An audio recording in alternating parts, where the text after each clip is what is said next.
Salut à tous! Alors dans cette vidéo, nous allons essayer d'autres termes qui se trouvent dans Budapest, donc Aruda, sur les conseils d'un de mes amis, Max Maze, dont je mettrai une musique à la fin pour vous le faire connaître tout simplement parce qu'il a vraiment une superbe voix. Il m'a conseillé aussi d'aller visiter la partie historique qui se trouve en bas et je vais vous la montrer. Pour commencer, on a vraiment une superbe vue sur Budapest, tout en se détendant.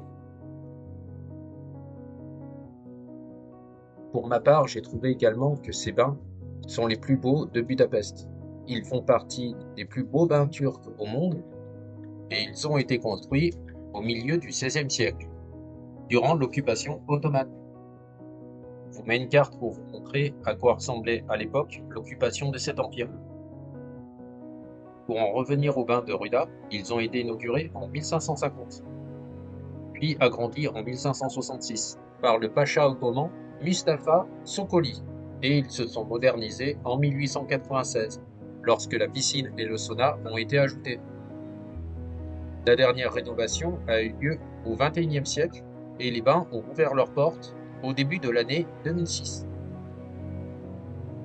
L'architecture de ces bains est très semblable à celle que l'on peut retrouver sur Istanbul. Place maintenant à la partie historique.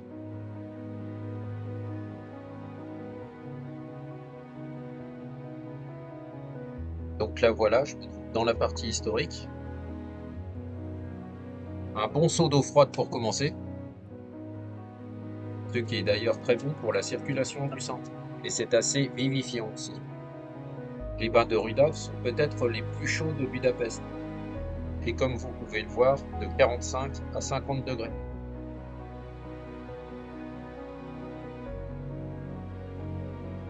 Petite anecdote, et heureusement les bains de Ruda ont été de plus en plus tolérants.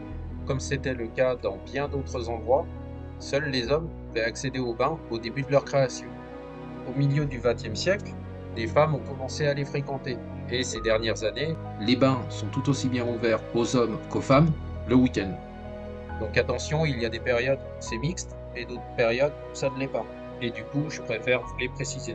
Pour l'accès aux bains pour les hommes, c'est le lundi et mercredi de 6h à 20h, le jeudi de 6h à 12h45 et le vendredi de 6h à 10h45. Pour les femmes, le mardi de 6h à 20h.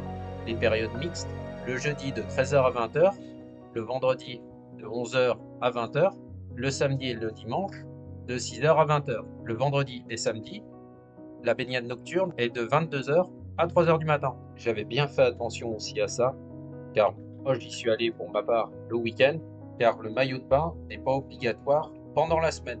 Donc voilà, faites bien attention. Et pour ce qui est du prix, on est environ à 5900 forains, ce qui représente en gros 15,10 €. Donc pour vous représenter ce que vous pouvez retrouver au terme Ruda, une piscine octogonale ottomane créée en 1566, 4 piscines latérales avec différentes températures et une coupole turque traditionnelle de 10 mètres de diamètre soutenue par 8 piliers. Donc la température des eaux commence à partir de 16 degrés. Et moi, dans les plus chaudes où je suis allé, c'était à 45 degrés. Vous avez plusieurs bains chauds et des bains froids. Je vous mets encore quelques photos et vidéos pour mieux vous représenter les bains de Ruda. J'ai vraiment trouvé que c'était les meilleurs de Budapest par rapport à la partie historique et par rapport au point de vue.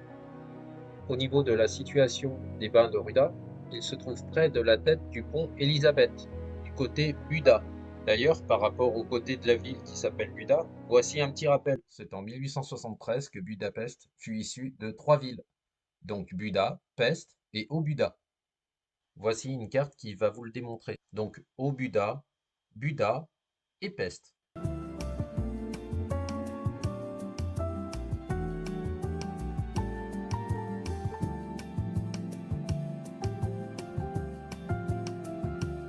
Les bains se trouvent également au bord du Danube et non loin de la colline du château. D'ailleurs, il y a un très bon point de départ pour se promener le long du Danube ou pour traverser le majestueux pont des Chênes. C'est le plus beau pont de Budapest et il est aussi le premier pont de la ville. Il se trouve aussi non loin de la citadelle de Budapest, du palais de Budavar de quelques églises, dont une troglodyte, Saint-Gérard, et des termes Gellert. Je vous laisse maintenant profiter de la voix de mon ami Max Maïs. Il a sorti aussi son album Herities il n'y a pas très longtemps, donc bravo à lui. Vous pouvez le retrouver sur YouTube et Spotify. Et voilà, je lui laisse la place maintenant. Allez, vas-y, c'est à toi Max. À bientôt. What's your science? I've heard it true. I don't believe a word. I doubt, I'm scared, I'm lost, need an enemy, need a conspiracy. I heard a sacred call of the elders tell me who owns the light.